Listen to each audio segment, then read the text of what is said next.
dozen ways to celebrate. 12, 11, 10, 9, 8, 7, 6, 5, 4, 3, 2, 1. Chi-Chi's Celebration Sampler. You get a chimichanga, taco, enchilada, plus 7-piece dessert plate. At $7.99, it's worth celebrating. Chi-Chi's celebration of food.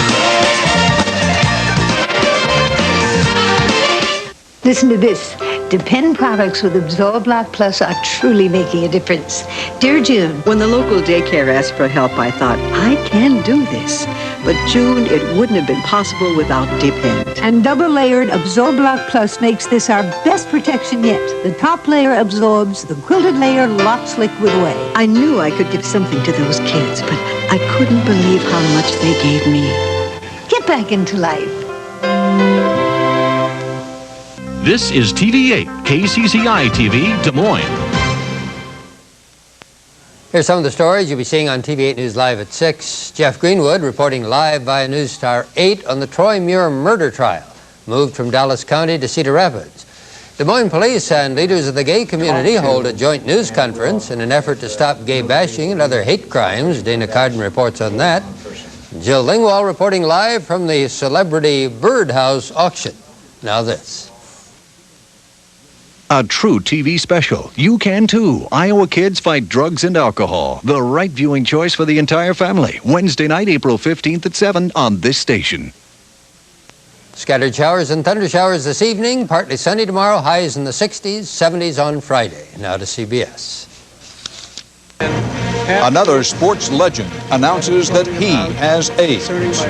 Shocking news about radioactive pollution. Tens of thousands of contaminated sites in almost every state in the country. Also, Eye on America. Tonight, how you can cash in on the tax code just like the rich and famous. This is the CBS Evening News.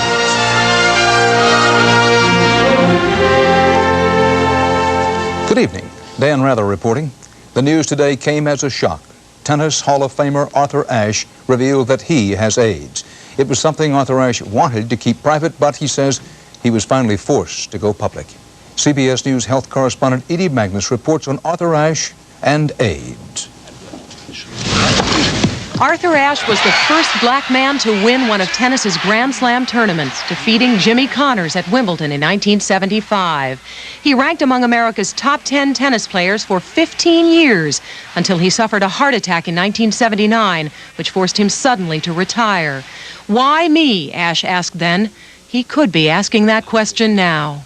I have known since the time of my brain operation in September 1988 that I have AIDS. Tests showed Ashe had a brain infection, and more tests confirmed the cause was AIDS, acquired, he says, from a blood transfusion during one of 2 bypass operations on his heart. I am not sick, and I can function very well in all that I have been involved in for the past several years.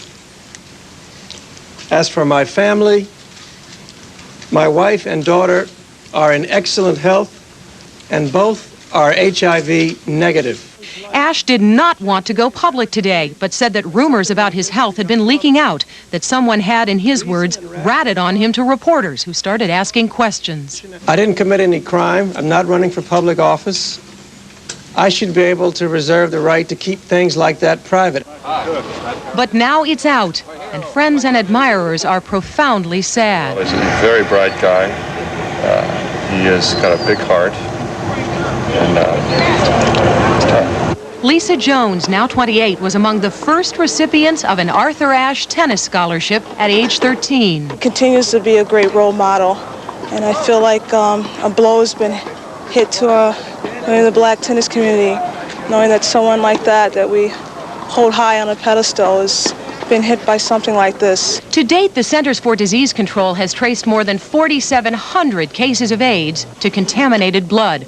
Almost all of the cases, like Arthur Ashe, occurred before 1985, when the U.S. started to screen all donated blood for the AIDS virus. There's no question about the fact that the blood supply in the United States now is infinitely more safe than it was in 1983. Ashe says he's not going to sue the hospital where he had heart surgery. He's looking forward as best he can. I'm feeling very optimistic about being able to get on with my life in as normal a way as possible. And Arthur Ashe says he plans to get actively involved in the AIDS movement, likely teaming up with Magic Johnson to try to reach this country's children. Dan? So, Edith, why did Arthur Ashe wait so long to go public? He said today it was for one very simple reason. He wanted it to be private. He was worried that he would be treated differently, that his wife and daughter would be treated differently. They said today they're going to have to teach her now to deal with cruelty, that people project onto AIDS all kinds of fears.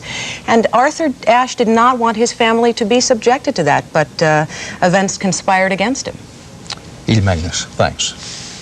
A new U.S. government survey says there are more than 45,000 locations across this country that may be contaminated by radioactive waste. That is many more sites than the public was previously told about. And as correspondent Bruce Morton reports, some are in places you'd never expect.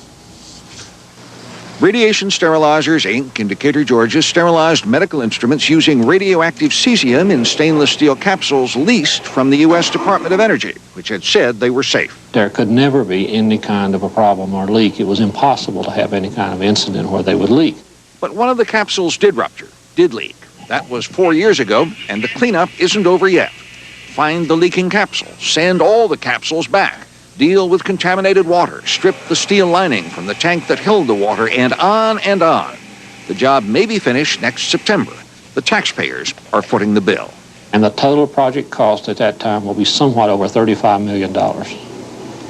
That's astonishing. That is an astronomical figure. The DOE would appear to me to need some kind of an overhaul, a management overhaul, of looking at what are they doing, how effectively are they doing it, and how do they restore trust? What happened at RSI is one example of the time and the costs involved in nuclear cleanups. But a report out today says this is just one case, that across the country there may be thousands. The Environmental Protection Agency says the contaminated sites are in practically every state in the Union. The heaviest concentration is in the West, where the government has been storing radioactive waste ever since it first built the atomic bomb. Besides obvious places like the Hanford Nuclear Reservation in Washington State, the study lists some sites never disclosed before. Item: under this golf course at Norton Air Force Base in California, there's a bunker of radioactive dirt collected from planes which flew through above-ground nuclear tests in the 1960s. Radioactive waste still lingers from accidents like this Titan missile silo explosion 12 years ago in Arkansas. When we have 45,300 sites, estimated number of sites out there, it indicates this danger is much more widespread, I think, than most people had thought. The cost of all the cleanups will run into billions of dollars. Now, at least, there's a laundry list of places that may need to be cleaned. Bruce Morton, CBS News, Decatur, Georgia. There is also a laundry list out today of America's new most endangered rivers. The Columbia and Snake River system in the West heads the list of beautiful and previously clean rivers now facing the most environmental damage. Conservationists say more than 200 varieties of its fish are imperiled by dams and development in Oregon, Washington, and Idaho. Also high on the new endangered rivers list, the American River in California, the Colorado, the Mississippi River, and the Everglades, among others. Everyone knows there is no cure for the common cold, but there are many products sold over the counter that promise relief from cold symptoms. Do they really work? Rita Braver reports there are some new doubts about that.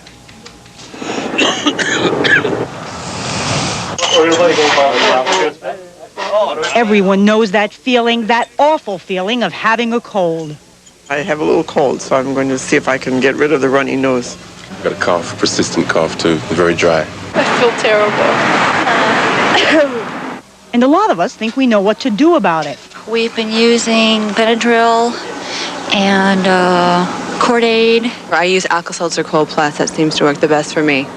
But today in Congress came allegations that many of the cold medications America spends $1 billion a year on do no good at all.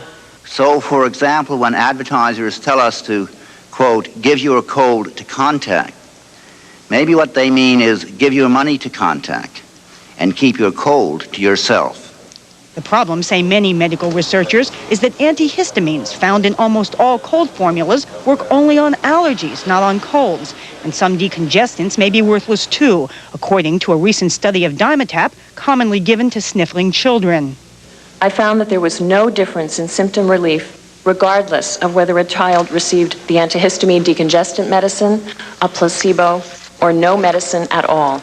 Not so, replied the over-the-counter drug manufacturers. Millions and millions of Americans have used these antihistamines to treat their runny noses and sneezing for 40 years. And they wouldn't have kept doing that if they didn't believe that something was helping. But the researchers had an answer for that, too.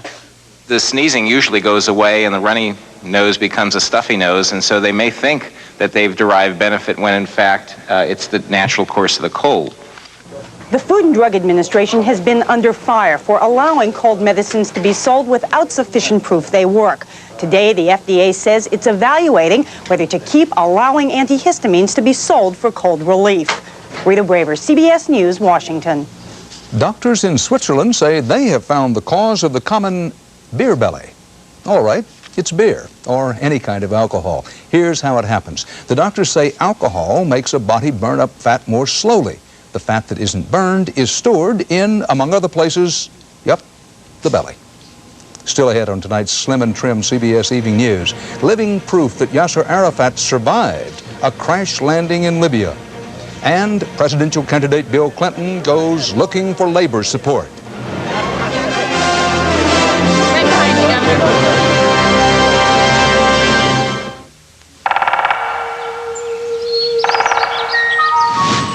Ladies and gentlemen, feast your eyes on the elegant new J30. A classic luxury sedan in an Infiniti kind of way.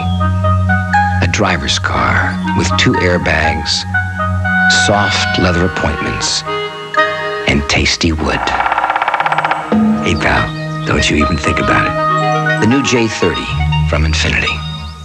Tylenol users discover a powerful name in aspirin-free pain relief. It took away my headache. Aspirin-free Anacin worked as well as Tylenol. Like Tylenol, aspirin-free Anacin is 100% aspirin-free acetaminophen, so it's gentle on your stomach. Now I have a choice.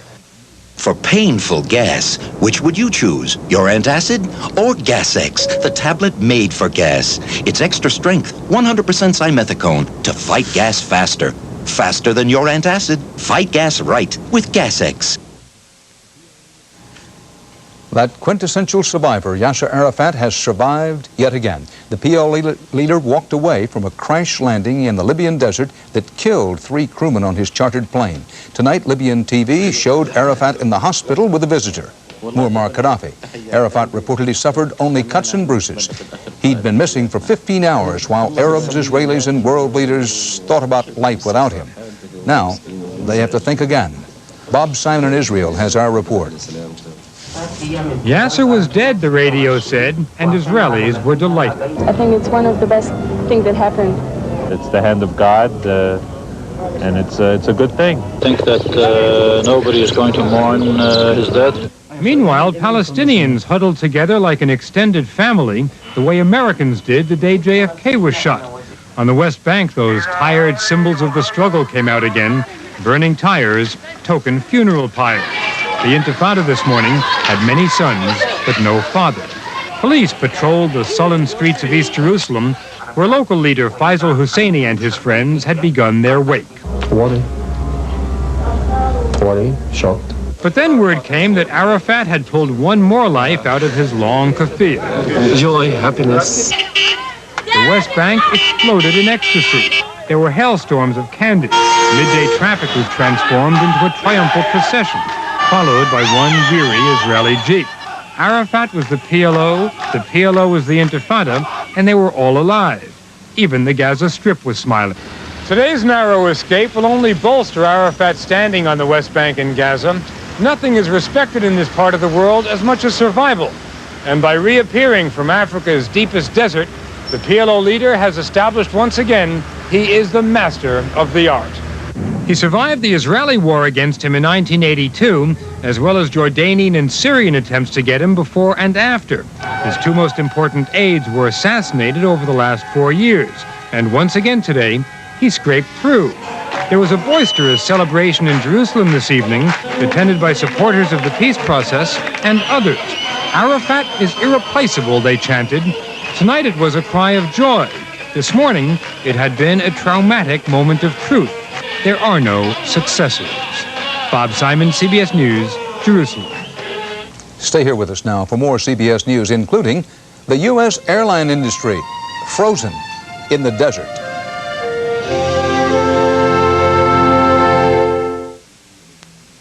Butter? Philly. Thank you. Looks good, doesn't it? Ounce for ounce, Philly cream cheese has half the calories of butter or margarine. Next time, butter your bread with Philly instead. What does this woman know about dieting that maybe you don't?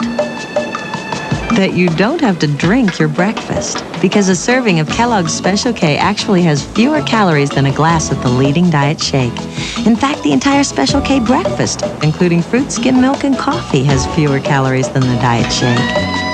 So, if you're going to have something special when you're trying to lose weight, shouldn't it be something special with fewer calories? Kellogg's Special K. Lose the fat. Stay within the lines. The lines are our friends. Stay within.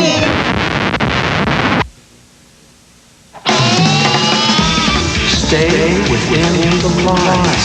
The lines are our friends. Introducing the world's first V6 crayon. Are you listening? The Isuzu Rodeo, built to go way outside the lines. If your doctor has recommended Metamucil and you like the results, but you don't like those glasses of thick liquid, change to FiberCon. Get the same fiber action in easy-to-swallow tablets. Get doctor-recommended FiberCon. He heard voices that made him kill their daughter. He says he's all better. Would you let him go free? 48 hours tonight.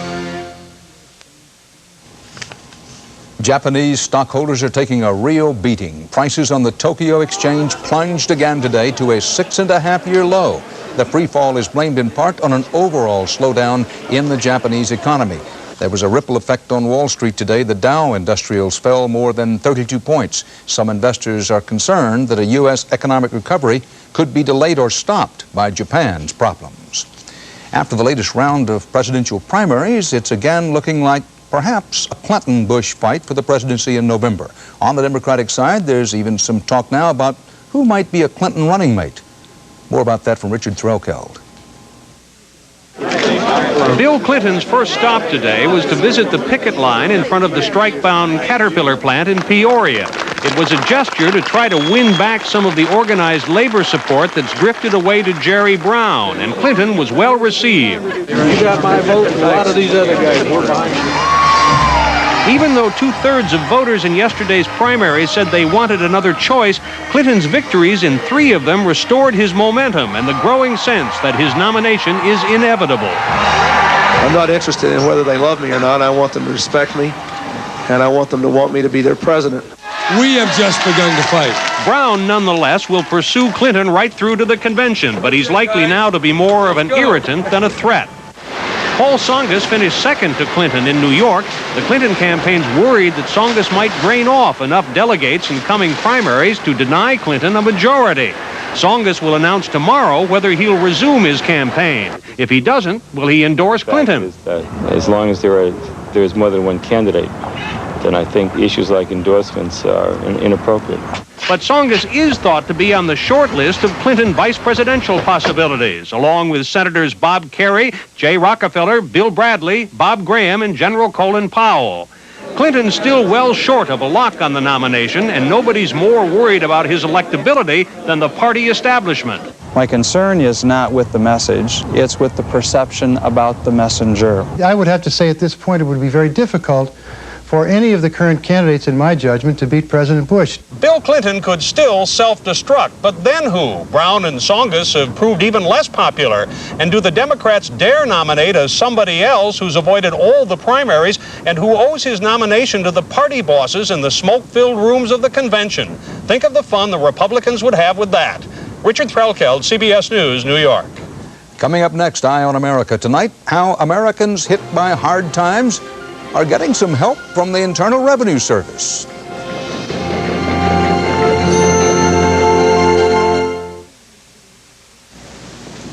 The medical facts are clear. Tylenol is so gentle on your stomach, doctors even recommend it to their ulcer patients for everyday aches and pains. They know Tylenol can't aggravate an ulcer the same way aspirin can. That's important for all of us to know. And so is this. Hospitals use Tylenol 23 times more than all aspirin brands combined. Tylenol, the pain reliever hospitals use most. This plant is in trouble. Maybe so are you. Because what will you do? And how will you do it? With the one who guides you every step of the way. Ortho. It's our nature to help. I get that right? That was perfect. Back in 5, Stephanie? When you're trying to eat right, days like this are a disaster. Is this it? Stephanie Powers talks about Kellogg's Nutri-Grain. The only time I really control what I eat is at breakfast, and the whole grain in Kellogg's Nutri-Grain gives me a natural start. No sugar added, no preservatives, nothing fake. No matter what I eat later, at breakfast I call the shots. Naturally good. Nutri-Grain, the natural place to start. You know why I like CBS this morning? Oh, because they say it's breakfast for your head and it sounds neat. No, because it's where Michael J. Fox will be talking about directing us. Monday. American Airlines is reportedly planning to announce fare cuts of up to 40% tomorrow. American Airlines has been losing about $1 million a day. Mean times in the sky mean more planes on the ground. Correspondent David Dow looks at the commercial airlines' mothball fleet. It's a startling sign of the times. Row upon row of jetliners lined up in the desert. The manager of this remote airfield is surrounded by ghostly, hulking symbols of recession. 747s, DC-9s, L-1011s, a jet-age armada grounded by hard times in the airline industry. You're looking at a neighborhood of maybe $2.5 billion worth of airplanes just sitting here in the desert. That makes this pretty expensive desert. And the planes keep coming in, more every week. A congested panorama rivaling the world's busiest airports. But it's quiet here.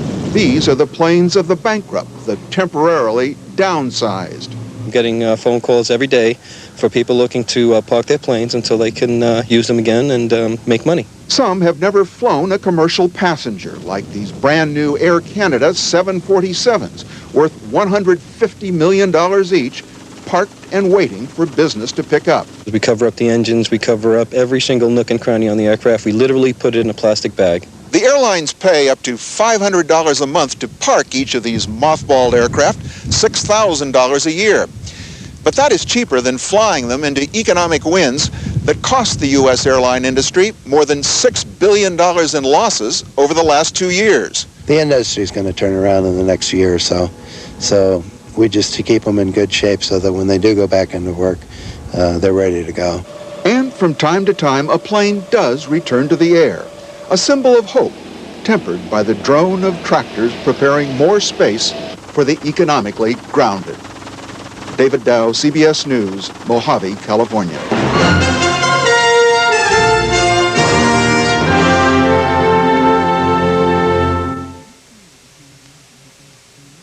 As beneficial as self-examination is, Mary Brody won't feel the tiny lump in her breast for another 2 years. But she'll discover it tomorrow, after her first mammogram, thanks in part to a new X-ray film created by DuPont that makes it safer to start mammography early. And for Mary, early detection means a 2-year head start on the rest of her life.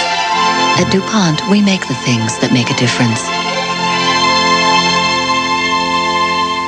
Red Lobster may have gone too far this time. A full pound of tempting shrimp overflowing your plate. Red Lobster's never offered you, whoops, so much on one plate. 10 grilled shrimp, 15 butterfly, 11 scampi. A full pound of our biggest and best shrimp for a limited time. So much shrimp with all the extras, including a doggy bag. Red Lobster for the seafood lover in you.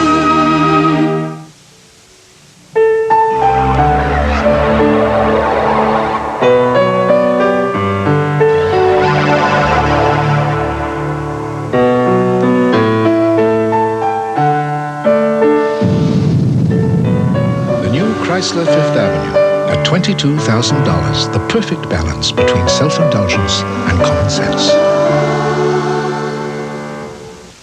Now get $1,500 cash back on Chrysler Fifth Avenue.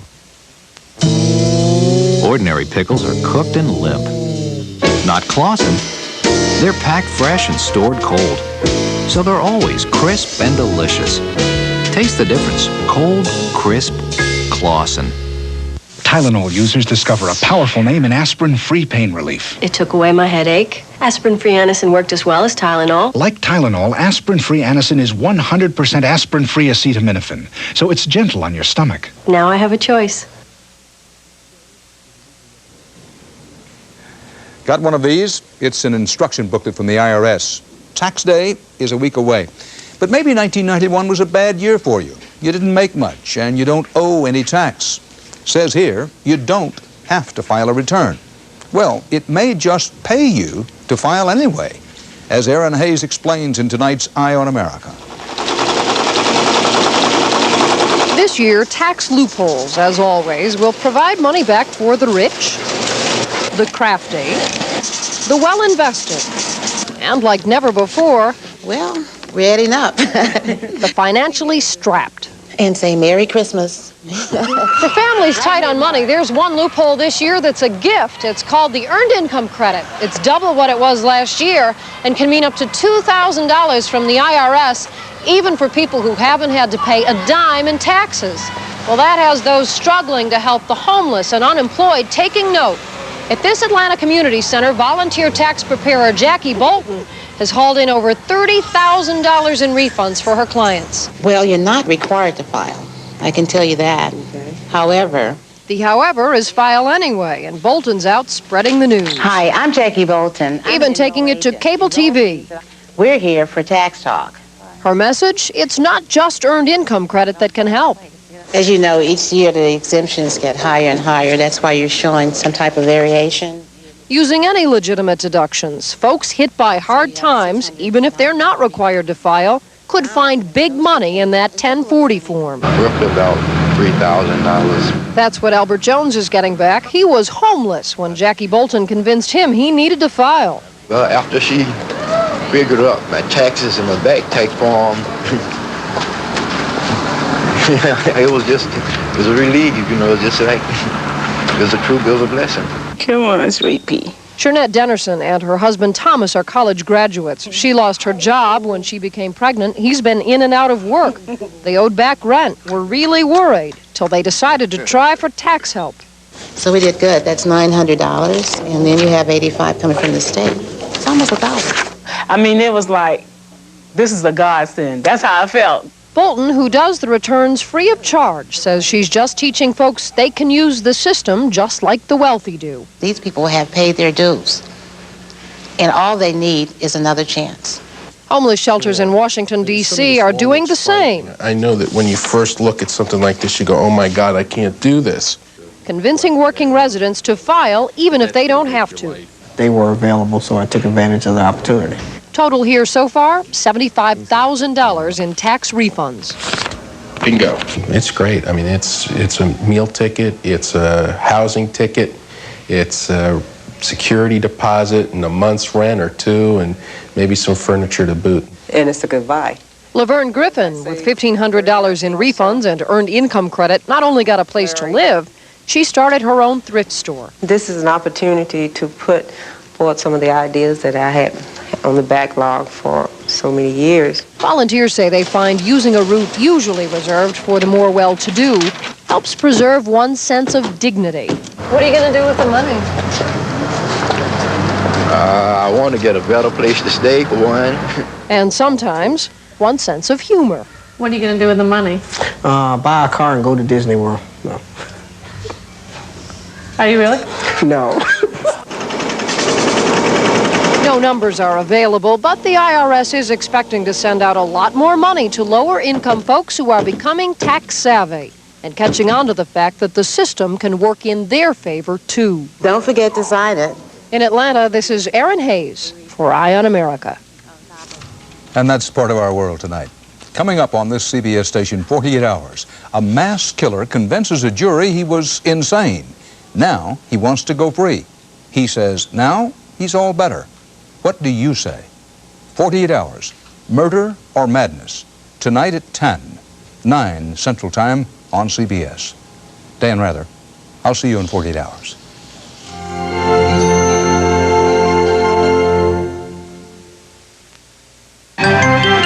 Experience CBS News. This is CBS. And coming up next on the TV8 News, live at 6. I'm Steve Carlin. I'll have the story of a tragic auto accident, a kind couple, and a puppy. Also tonight, key prosecution testimony in the Troy Muir murder trial in Cedar Rapids. We'll have a live News Star 8 report on that. And the gay community and Des Moines police will work together to fight hate crimes. Connie says a chance of rain tonight, but the clouds should break tomorrow. And Heidi with tonight's edition of Whiz Kids. That and more next on the TV8 News, live at 6. Yonkers Chairman and CEO, Tom Gould. Yonkers President's Sale is this Saturday only, and I've personally made sure it's a very exceptional sale. Save an additional 20% on most sale and regular price merchandise. And as always, Yonkers offers free gift wrap, free delivery, and free shopping bags. The President's Sale starts this Saturday at 9 a.m. Yonkers President's Sale is an exceptional sale, and you have my word on it. Springtime means savings time at Wiley Eye Care Centers. During sale days at Wiley, you'll be able to save between 20 and 70% on Anne Klein, Polo, Carrera, Sophia Loren, Liz, Christian Dior, Perry Ellis, and many other frames. Style your eyes now at Wiley's with a new spring look. Be ready for fun in the sun with sunglasses you've been waiting for. Save 20 to 70% during the springtime frame sale at any of Wiley's 7 convenient locations. At Wiley's, the most important person is you. Come see us. It takes a real expert to be a Midas suspension technician, but it doesn't take one to recognize our great suspension deal. Now buy one Shocker strut, get the second for 50% off. Thank you for watching KCCI, TV8 in Des Moines. And now from TV8, Iowa's news leader, Paul Rhodes, Kevin Koenig, Connie McBurney with weather, and Heidi Soliday Sports. This is TV8 News, live at 6. Good evening. Thank you for joining us. TV8 News has learned the State Patrol will not file charges in connection with a tragic accident on I-80 last year that nearly wiped out a young Louisiana family. That's the word tonight from surviving members of the Stephen Sutton family, who tell TV8 News that Iowa authorities visited them in Arkansas to explain the decision. 4-year-old Stephen Sutton survived the crash that took the lives of his parents, brother, and sister. Steve Carlin joins us now from the newsroom with the story of a Marshalltown woman who stopped to help at the scene that day and who is still helping. Steve? Well, Paul, I spoke with Stephen's grandfather. Wally's sitting by phone today. He's caring for Stephen in Arkansas. Wally Sitton told me Iowa authorities say they don't feel they have sufficient evidence at this time to bring charges.